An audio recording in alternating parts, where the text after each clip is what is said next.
Welcome back. A year after Florida passed some restrictions on guns in the wake of the Parkland school shooting, the legislature in Florida has just passed a bill that allows the arming of teachers.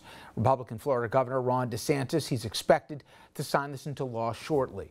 School districts, they must opt in to be eligible. Then teachers and other staffers, they'd have to volunteer to carry after getting training and screening by the local police. Now, that bill, it passed despite fierce opposition from groups like March for Our Lives, which was formed by Parkland survivors. My next guest, he lost his son Joaquin on that horrific day.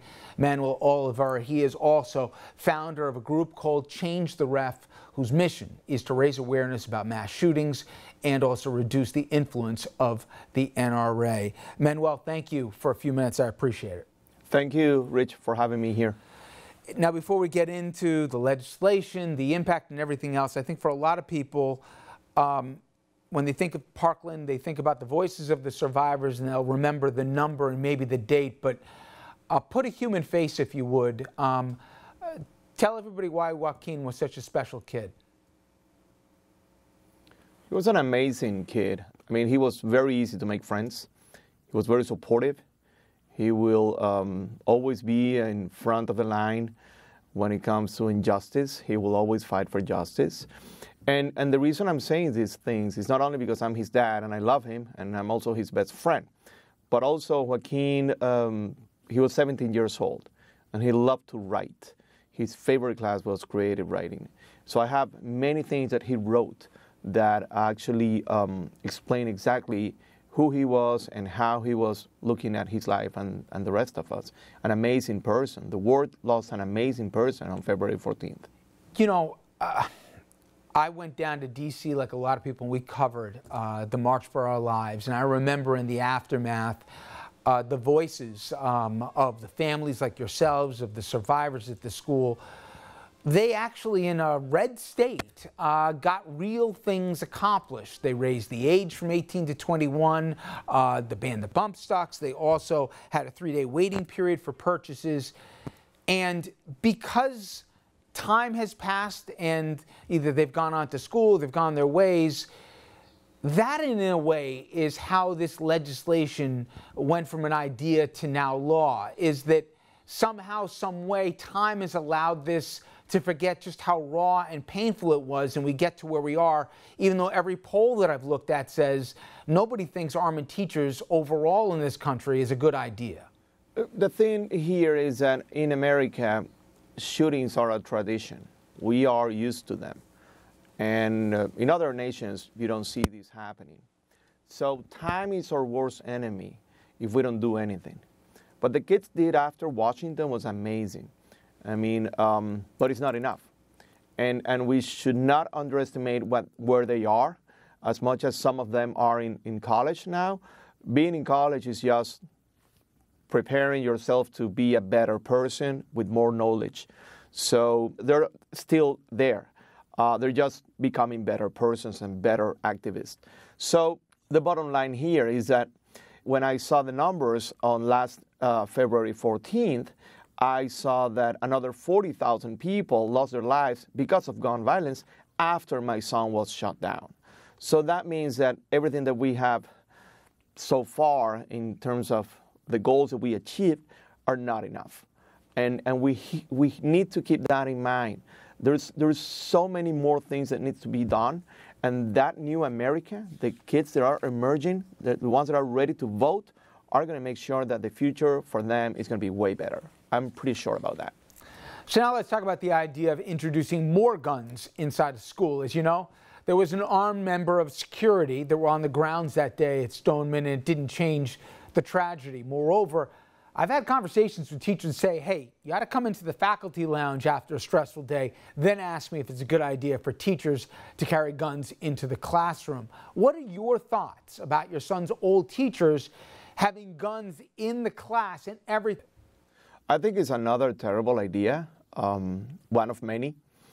The thing here is that you will always hear solutions from activists like me and the kids and other parents, but you will also hear solutions that are actually coming from the gun lobby. This is a great option for the gun lobby to pretend that they are solving the problem. This is just selling more guns as the solution. Not only that, this is assuming there will be another shooter. So our kids, they don't feel safe. And now, as I said the other day, it wouldn't surprise me that the next shooter is a teacher. You cannot fight cancer with more cancer. Same way that you cannot fight gun violence with more guns. To that end, how does this practically even work, man? Are parents all notified as to which teachers are carrying guns, which ones aren't? What if you're a parent and you don't want your kid in a classroom with an armed teacher? Can you opt out? I can see an inevitability where you have, blue classes and red classes, depending on how you feel about guns. And I mean, you think we're fractured now. I can just imagine where this thing could all lead. Well, listen, my kid is not going to school anymore. He's not going anywhere anymore. But I'm still concerned about the other kids. I know parents that will just remove their kids from those public schools so they can have a regular education without guns inside the campus. So I think it's going to be a big debate. But let's think that one of these teachers just had a bad day. What if this teacher is a racist and there's a black student or a Latino student that is giving him trouble? What is he going to do? How is he going to react? What if his wife is cheating on him and then he feels bad that day and he just wants to take advantage and just become the next shooter? I mean, those are real things. And back to my first comment, in America, this is a tradition. And we need to fight this in an untraditional way, which is exactly what we do. We don't take these as solutions. These are just part of the problem. Our kids are going to schools where they are safe corners. So they know that there is an option for them to survive as long as they're in that safe corner. What if they don't have time to do that? So there's, again, the solution, everything that we listen from many of these representatives will never talk about guns. And the reason for that is that they are part of the problem.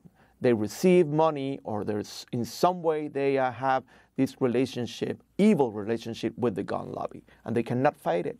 Manuel, I'm sure you've seen that PSA, the latest one that talks about active shooter drills. Again, here's a clip from it. You can try and protect your friends by pushing the tables and chairs against the doors. You also have to put a piece of paper over the door window so they can't see in. And you can't cry. It gives away your position and your hiding spot. For students, they've become accustomed to their new reality about how they prepare. But I'll tell you, everyone I speak to that has seen the spot as an adult, it takes their breath away. How about your reaction? Absolutely. I think it's an amazing piece. It's very real. That's the other thing that should concern everyone. It's a real thing. It's not fiction. It's actually happening. And I think that's the best way to make people understand. This came from March for Our Lives. Great job. I am a total fan of the advertising industry as part of the solution by impacting people instead of convincing politicians about what it needs to be done. So this is a social problem. And every time we show something like that, society thinks. And they go like, well, wait a minute. My kid is going through that every single day. And I'm not even understanding why. So this puts adults, parents in the same position. And that might be a good way to go, because then we think twice. Oh, well, maybe we should be part of the solution. So that is a great way to start changing things. And again, it's a non-traditional way, disturbing way, but very realistic. Manuel, thank you so much. And again, the organization Change the Ref. It's about that very dialogue and that conversation here so that we don't have to accept, frankly, this news as the new normal. Manuel, I appreciate the time. Thank you. Thank you for having me here. It was a pleasure talking to you. We'll be right back.